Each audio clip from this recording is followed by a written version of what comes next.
தக்காளி கொத்தமல்லி வச்சு இந்த காரசாரமான சட்னி எப்படி பண்ணுறது பார்ப்போம். இது இட்லி தோசைக்கெல்லாம் நல்லாயிருக்கும். இதுக்கு தேவையான பொருள் ஒரு 5 பழுத்த தக்காளியாக எடுத்து அப்படியே கட் பண்ணி வச்சுக்கோங்க. ஒரு கட்டு கொத்தமல்லி அதையும் சுத்தம் பண்ணி வச்சுக்கோங்க. ஒரு 7-8 வரமிளகாய் எடுத்துக்கோங்க.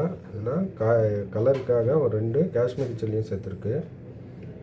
ஒரு டீஸ்பூனு கடலைப்பருப்பு, ஒரு டீஸ்பூன் உளுத்தம்பருப்பு, ஒரு 3 பூண்டு பல் எடுத்துக்கோங்க. ஒரு அரை டீஸ்பூன்னு சீரகம், தேவையான அளவு கடுகு, தேவையான அளவு உப்பு, கட்டி பெருங்காயம் சின்னதாக 2 துண்டு எடுத்துக்கோங்க. ஒரு அரை நெல்லிக்காய் சைஸில் புளியை தண்ணியில் ஊற வச்சு வச்சுக்கோங்க. இப்போ இதெல்லாம் வச்சு தக்காளி கொத்தமல்லி சட்னி எப்படி பண்ணுறது பார்ப்போம். ஒரு கடாயை எடுத்து சூடு பண்ணிக்கோங்க. இல்லை ஒரு 3-4 டீஸ்பூனு எண்ணெய் எடுத்துக்கோங்க. இல்லை வரமிளகாய் போட்டு அந்த எண்ணெயிலேயே வதக்கி வச்சுக்கோங்க.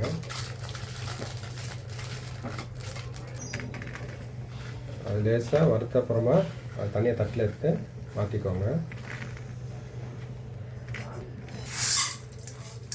உளுத்தம்பருப்பு கடலைப்பருப்பு அதையும் சேர்த்து அதையும் கொஞ்சம் வறுத்துக்கலாம். அதோட கடுகு, சீரகம், கட்டி பெருங்காயம் அதையும் சேர்த்துக்கோங்க.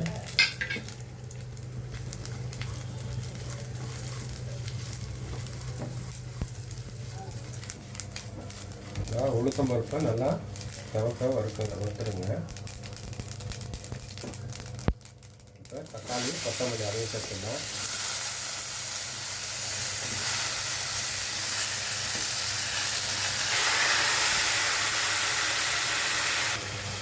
தக்காளியை கொஞ்சம் வதக்கிடுங்க.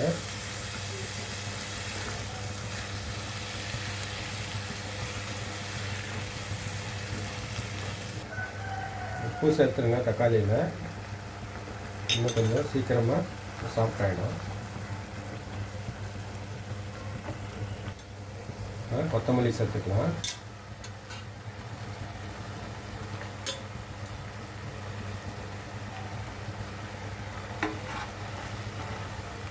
அதே நல்லா வதக்கிடுங்க.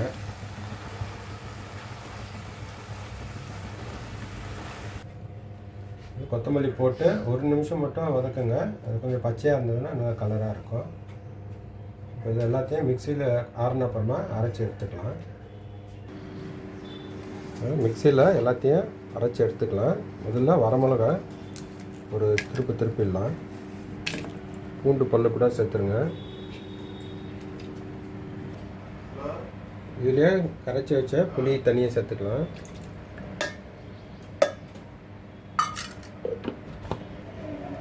வதக்கி ஆறின தக்காளி கொத்தமல்லி அதையும் சேர்த்து அரைச்சிடலாம்.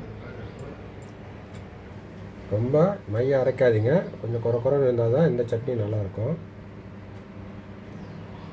இந்த பதத்துக்கு அரைச்சி எடுத்துக்கோங்க. தாளிப்புக்கு கடுகு, சீரகம், கொஞ்சமாக உளுத்தம்பருப்பு, ஒரு வரமிளகாய் கிள்ளி போட்டுக்கோங்க. அதுக்கப்புறம் அந்த தாளிப்பை இந்த துவையில் சேர்த்து கலந்து விட்டுருங்க.